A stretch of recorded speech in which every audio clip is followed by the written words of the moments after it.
Many people love delicious foods, but not many of them willing to learn how to make nice food. I'm one of them. A lot of people love nice visuals, like nice photos and videos, but not all of them willing to learn how to take nice photos, and I'm not one of them. So in this video, I'm going to show you about photography basics.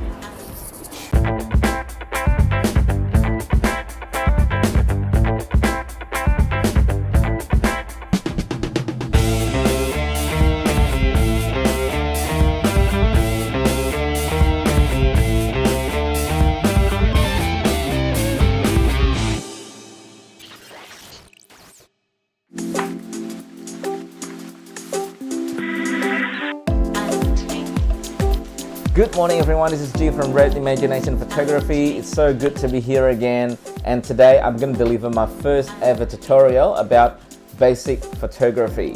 And if you're kind enough to subscribe to my channel, Red Imagination Photography, hit that bell so that whenever I've got my video uploaded, you will get notified. It would be highly appreciated.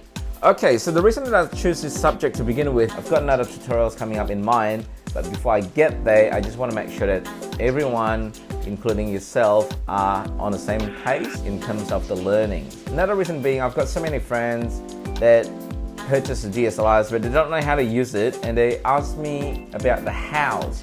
So how to do this, G? How do I capture the photos like this, G? Which I'm pretty happy with. I always have to answer all the questions that you guys have. Alright, as boring as this subject might sound to you, it is very important for you to understand the theory so that you can actually nail the skill. Now, what is photography? Photography to me is painting, but instead of with paint, we paint with light. If it's too much light like this, then my face is gonna be like washed out, it's probably gonna be too bright, and if it's not enough lights, then it's gonna be too dark, obviously. So we want to be able to control the amount of lights that's going into the camera to create the beautiful, nice sort of photos. So I'm going to show you how.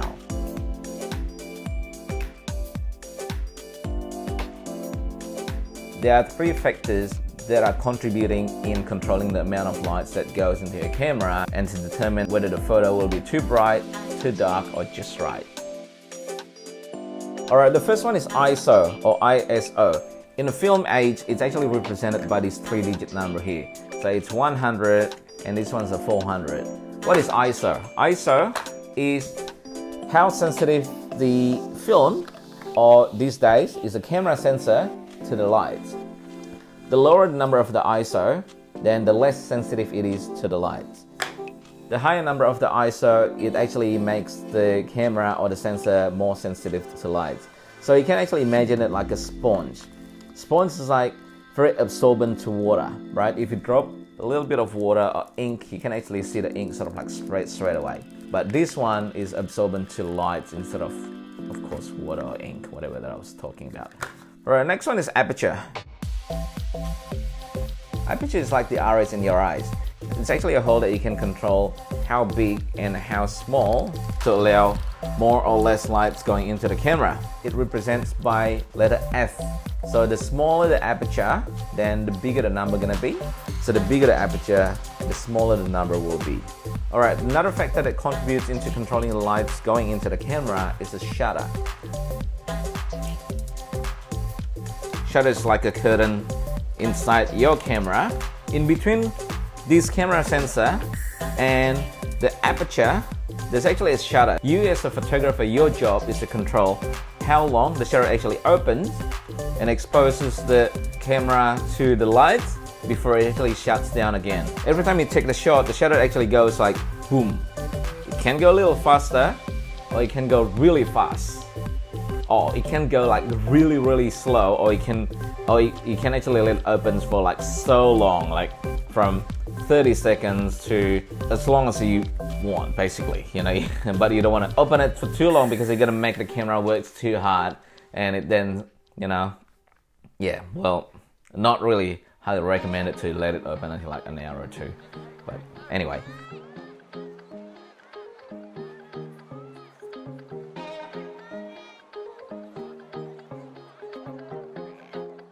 So to recap, there are three things contributing into how much light is actually going into the camera and create your photo. The first one is the ISO. The ISO is how sensitive that we want the sensor to be to absorb lights. And number 2 is the iris in this lens, or we call it aperture, and it represents by the letter F in its lenses that you see. And the next one is the shutter, which is the curtain between your sensor and your lens that controls how long the sensor is gonna get exposed to the lights, and you are the one controlling it. And we also refer to it as the exposure time. Like some people say, oh, you know, how long did you let the shutter open? What's the exposure time on your photo? We want to keep it simple. You know, in the old days with this film camera, it's very, very basic, very simple, gets the job done. But with the new technology these days, you know, it comes with so many options. It's meant to make life easier, and it does make life easier. But for some people, especially the beginners, you know, having this like boom, like so many options in the camera, like so many features, a lot of people think the more features are the better, but the fact is you might not even need those features, especially when you're just learning about a camera. So it might confuses you even more. And well, my suggestion is don't worry about all the other nitty-gritty and features of the DSLR at the moment. You know, if you're learning the basics, don't worry about the 3D tracking, don't worry about the bracketing, don't worry about the spot metering. What you need to do is just to learn to shoot in manuals using those exposure triangle, the ISO, the aperture, and the shutter speed. Please remember guys, like practice makes perfect. You know, the old saying is true, practice makes perfect. So get your camera out often, you know, try to shoot in different lighting situations. So shoot more and practice more. Eventually you'll get better and get fluent in controlling those aperture, ISO, and shutter speed. The more that you shoot, the more you're fluent at it. I hope this tutorial has been helpful. Please subscribe to my channel, I would highly appreciate that. And then hit that like button, hit it now, bang, hit that bell so that you'll get notified whenever I've got the new videos uploaded. Alright guys, thanks for watching. Keep this earth clean and make this world a better place for everyone to live in.